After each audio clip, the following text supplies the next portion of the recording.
Shubor nakaslem jong Nongsan Hima. MDC ka pentor Kra constituency uba PNCM. Badai ru working president ke Meghalaya Pradesh Congress Committee. Henne kasngi haba juba bhalor ka jingkali ya ka jingmi uba Rocky Hek banyakhun ya ka election. Ulaong baka jingmi uba Rocky Hek banyakhun ya ka election house name 8000 arpulai na pentor Kra constituency kamdon jingta e yau. Ulaong ru ba uba hek uday urang ba ubala jumi banyakhun ya ki election MDC labunsin. Bat ka jingmi jong u kamday ka jingtmu na kabantaban penpat ni pen pravon. Henry ulang ubre ubas ngautu bala kamrang ba badlai karta. Baik mereka cilong bagi beriu kilong interest bagi election. Ngafai kan beri ya ibaru ki barigi Ricky Heg. Haborai bani election ngami iba ka jingmut ng iban penpai but yan yun. Mereka long namar ba ude urang ba ubala kamrang ba akan kedong kan brai MDC la punsin. Lesa nong gi kumanga ba ko bari why not ng nila election nak ben ka jing ba juga penthong ka. Tri kala se kan bedon akan ngono daw ban ba bani le pan penpai but. MDC boros kataw la rai ben kon men nos long ba.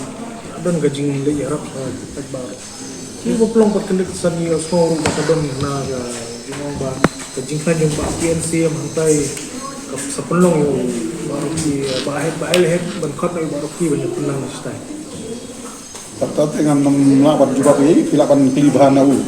Tendai kajing sul juga kasulong tangga takawin namar di ulang-ulang ba obla i lese bakwa pan ya ndo senyang ha syakri ya ka kursi.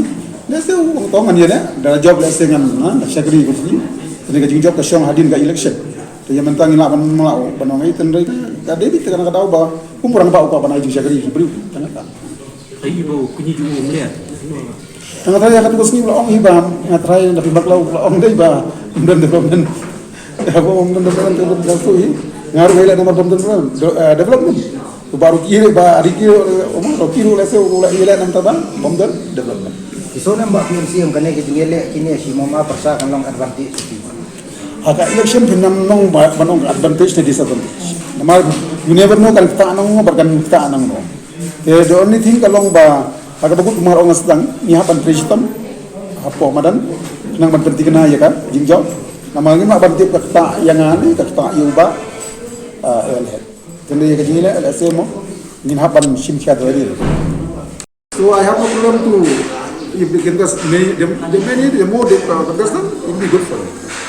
But do you feel like it will be tough for you to defeat a veteran like Bahek who is representative for 5 times? See, in politics everything is tough. Every election is very tough.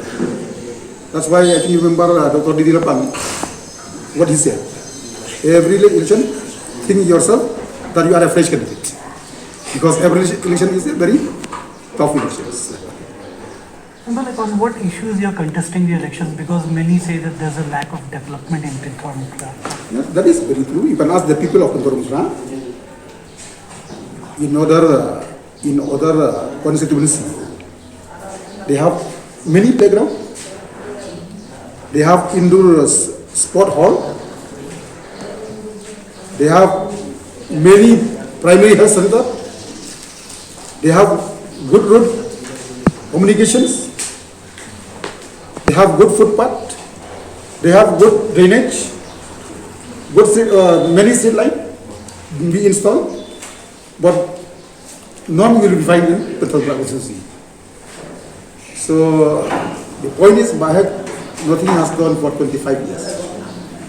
But I will not say anything. You can ask the people from Pinthorn, especially those who fall under MDC, to compare the government that I did during my very short period of time with Bahek in 25 years.